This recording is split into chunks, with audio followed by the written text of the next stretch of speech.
welcome to week 6. Aaron Cole is not available tonight, so I kind of got tagged. Our MC is Ryan McGoughlin, and our intermission are the Great Plains String Quartet. And I don't do jokes, sorry.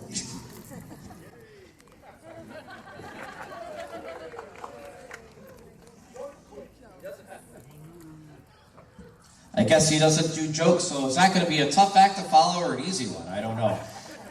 I'm Ryan McGahey, and I've been in Worthington for about 22 years now, and I'm most recently the news director and sports director at RadioWorks here in town. Before that, I was at the Globe for a long time, and I've been emceeing. They keep on having me back, and I haven't quite figured out why, but probably a good 10 years, once a summer maybe, I want to say. So always great to do this for the amazing Worthington City Band.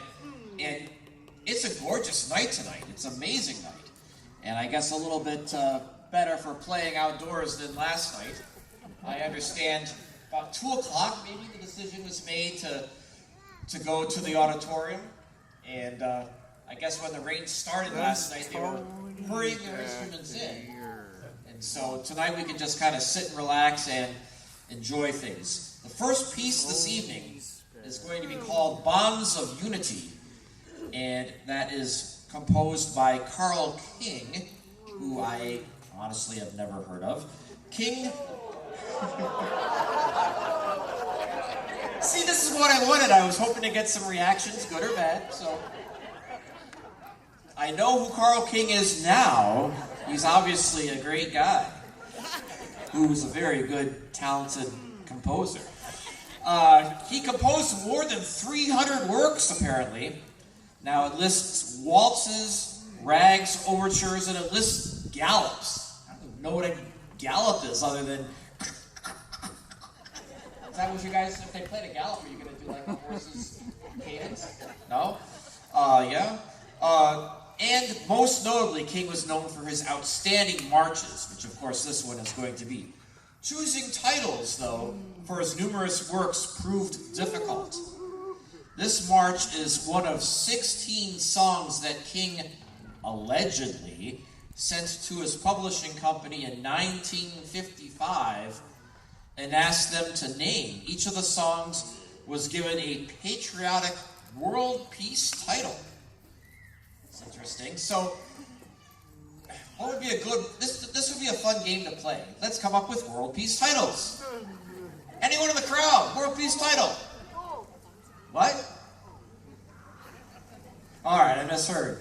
I was thinking, Avenue of Flags, right, from Worthington. Next week, premiering on front of the Nobles County Government Center would be the International Festival. But all these songs that were titled back in 1955 were done in accordance with current events in Geneva, Korea, and the United States. This piece is Bonds of Unity.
Do we have any rock and roll fans out there? All right, well, before I introduce this one, does anyone even know what time it is? Wednesday night in the park, I think it was the 5th of July. What else I got? Oh, you guys make me smile. This is 25 or 6 to 4 by Robert Lamb. Now, if somebody had said the name Robert Lamb, I wouldn't have known who that was. But of course, the song 25 or 6 to 4 is by Chicago. Written in 1969. Lamb was a member of Chicago. The song was released in 1970 on their second album. And it was the band's first song to ever reach the top 5 in the United States. I didn't know this, but according to Lamb, he was trying to write a song in the middle of the night around 3:35 or 3:34 a.m. or 25 minutes or 26 minutes to 4. But he couldn't see exactly where the clock hands were pointed. He intended to replace the words with different lyrics, but the title stuck. See what kind of meaning you can find in 25 or 6 to 4, performed by the amazing Worthington City Band.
That was amazing. We had that record when I was a kid. We listened to it over and over. And you guys could open... Chicago is still touring, aren't they? It's crazy. Galen, you're the inspiration. You're the inspiration. Another bad Chicago pun. But one thing that kind of does fit is the title of the next song, Sentimental Journey. And Galen has had a sentimental journey with the Worthington Band, as I understand it. He was the conductor. I was just talking to Mr. Nordell from 1988 to 2001. Did I get that right? So 13 years he was the conductor, and here he is again tonight because I guess Mike has gone on a fishing trip or something. So it's good to have you up on the stage.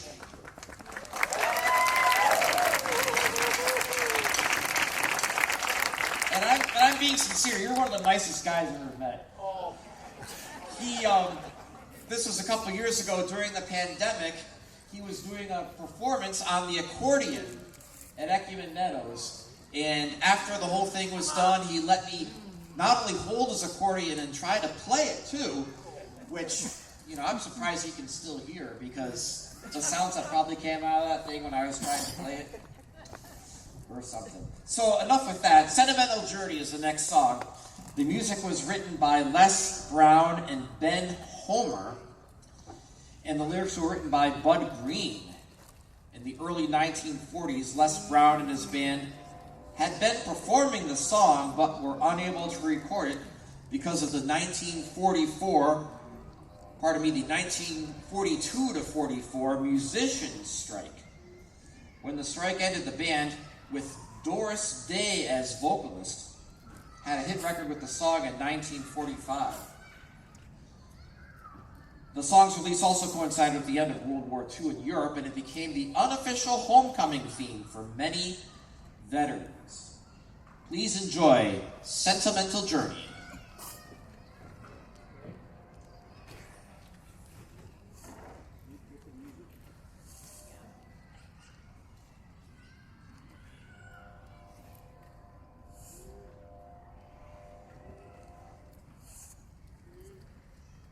Okay, here we go. Nice and easy, relax. 1, 2, and yeah.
next song is Edelweiss. I hope I got that right.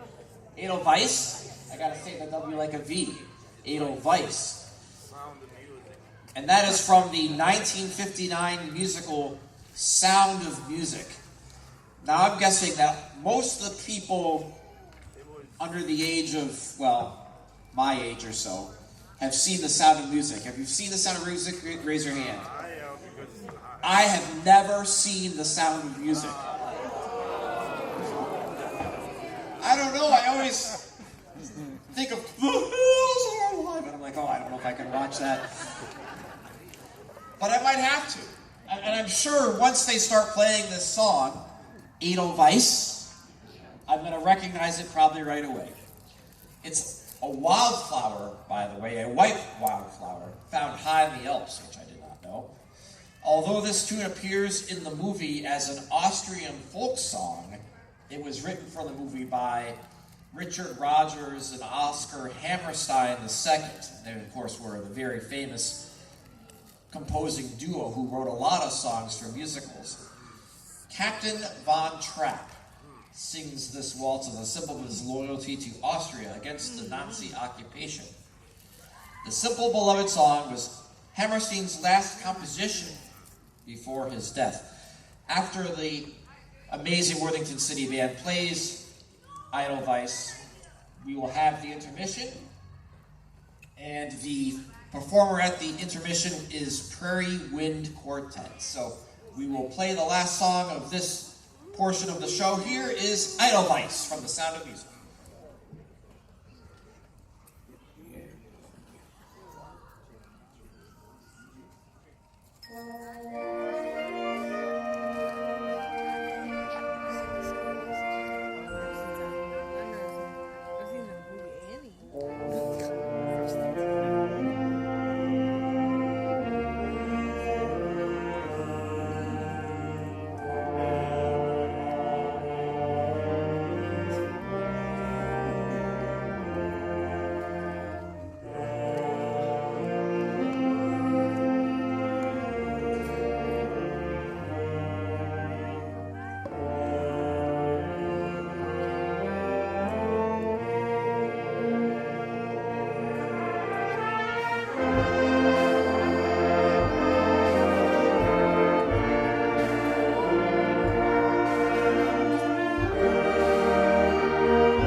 my privilege to introduce the intermission feature. It's not Prairie Winds, it's Great Plains. It's close. Close. Oh, they don't say Prairie Winds. Well, maybe they might have to change the title here for us. The Great Plains String Quartet, hereafter known as the GPSQ, has been performing together in Worthington and nearby communities since 2007. Playing violin, first violin is in the sun there is Melanie Loy. Melanie teaches 4th grade orchestra at the new Worthington Intermediate School and 9th to 12th grade orchestra students at the Worthington High School. Also playing second violin is Beth Havoc, who retired in 2006 from the Worthington schools after leading the orchestra program for 38 years. Beth loves to travel and actively serves as a volunteer for many programs in our community. On cello is Sue Simonson, who's a retired registered nurse, formerly a resident of Worthington, but she still comes back and plays with the string quartet. She now resides in Sioux Falls, and she stays busy with her children and grandchildren. Playing viola is Karen Pfeiffer. Karen is a retired teacher for the hearing impaired and keeps very active with numerous projects at the American Lutheran Church and other volunteer work in the area. The quartet is always looking for opportunities to perform. Their leadership and their inspiration led to the formation of the Worthington Area Symphony Orchestra 14 years ago, and plans are currently underway for the fall concert on November 21st at Memorial Auditorium. The concert is entitled Dance Revolution. Should be a lively and a very interesting program. We're looking forward to that. Tonight, the quartet has 3 selections they would like to play for you. We're going to start with Leroy Anderson's wonderful composition from 1952, the hit entitled Blue Tango. You should remember that one. Followed by George and Ira Gershwin's 1926 classic, Someone to Watch Over Me. And they'll conclude with the favorite hymn, the all-time favorite hymn, How Great Thou Art. So join me in welcoming the Great Plains String Quartet.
I guess we're going to go into part 2 of our show. We have, of course, the Candy March, which is going to be coming up. Kids of all ages are invited to march. Say kids of all ages. Everyone, I guess. Get on up. March with the band. Meet by the edge of the stage and get ready to go. Meanwhile, the band will be performing its next selection. John Philip Sousa, one of his most popular songs, the Washington Post March. In 1889, Sousa was paid $35 to compose a march to be played at the Washington Post newspaper awards ceremony for student writers. The piece became popular, especially as it was suited to the two-step dance, which was quickly replacing the waltz. In Europe, two steps were referred to as Washington Posts. Pirated editions of this march appeared in many foreign countries with the names of No Surrender, Washington Grays, and Unser Pasa. No idea what that means. Sit back and tap your foot to Sousa's Washington Post March.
I was kind of laughing when I was reading the introduction to this song. In 1889, it said Sousa was paid $35. $35? I hope he made like thousands and thousands and thousands of royalties, because I don't know how many times that song's been recorded. In fact, I'm ready to go home and see if I can find it on Spotify so we can get another penny, maybe, if you only got $35. Our next song is by John Kakavas. I don't know if I'm saying that right. I tried to find it on Wikipedia.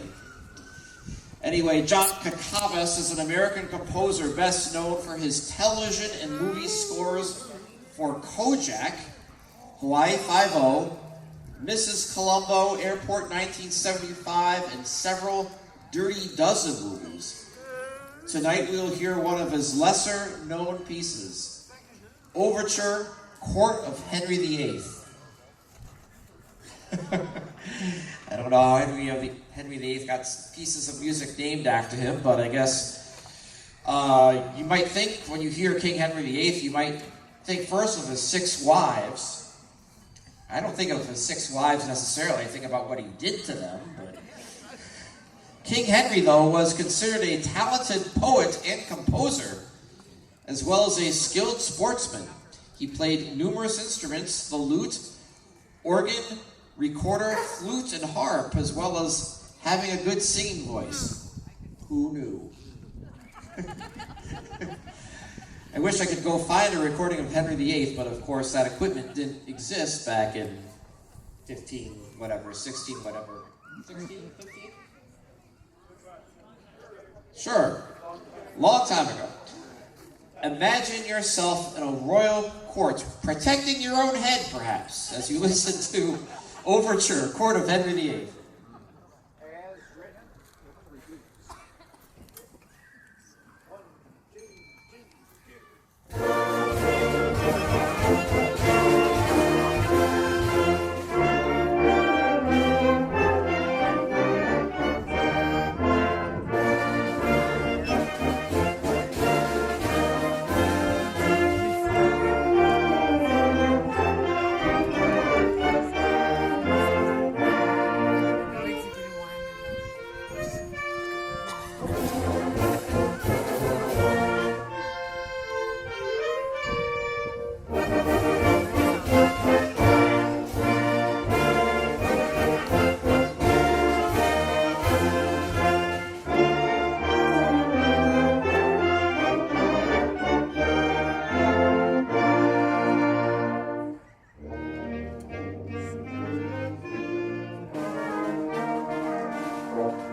Next, we have another Rodgers and Hammerstein selection.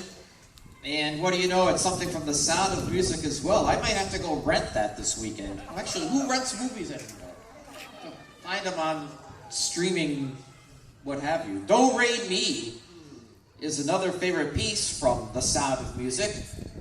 The original Broadway production won 5 Tony Awards, including Best Musical, and the 1965 film adaptation starring Julie Andrews, I knew that, and Christopher Plummer won 5 Academy Awards.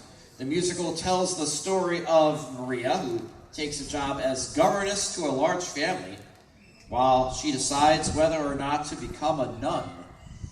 While she's there, however, she falls in love with the children and eventually their widowed father, Captain Von Trapp. Within the story, Maria uses this next song to teach the musical scale to the Von Trapp children, who are learning to sing for the very first time. You're invited to sing along. Do re mi.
Well, I don't seem to have notes for the last piece of music. So, I'm going to borrow Mr. Benton's score for just a minute. I don't know what it's going to tell me. Sourwood Hoedown, arranged by James D. Ployhar, another famous composer. Let's see. Let's look at the notes that we have in here, shall we? Last two measures, look at them! Well, this is going to be great, isn't it? It will be amazing. In the second measure, it says clap hands. That's a musical notation, not a conductor notation. And horns, clap hands, rim shot is at the end. I think that's my cue to give it back up to the Amazington Worthington City Band.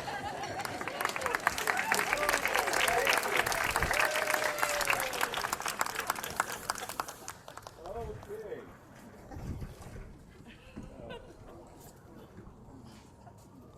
Ready? 2, 1, 2, 2, 2.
Well, let's give the string quartet a nice round of applause. Very nice job, ladies. And I think we should give Ryan here a nice round, too. And the audience, give yourselves a round of applause. Without you, it'd be just another rehearsal. And let's give this wonderful group behind me a round of applause. You know, this is quite a commitment. You say Monday night we rehearsed for both these concerts. So we had Monday night rehearsal, we did a concert last night and a concert tonight. So is that what you call commitment? So I think these folks deserve a big, big hand. And so with that, I guess that concludes this evening. We'll do our usual America the Beautiful and Star Spangled Banner. And thanks once again so much for coming, and we'll see you next Wednesday.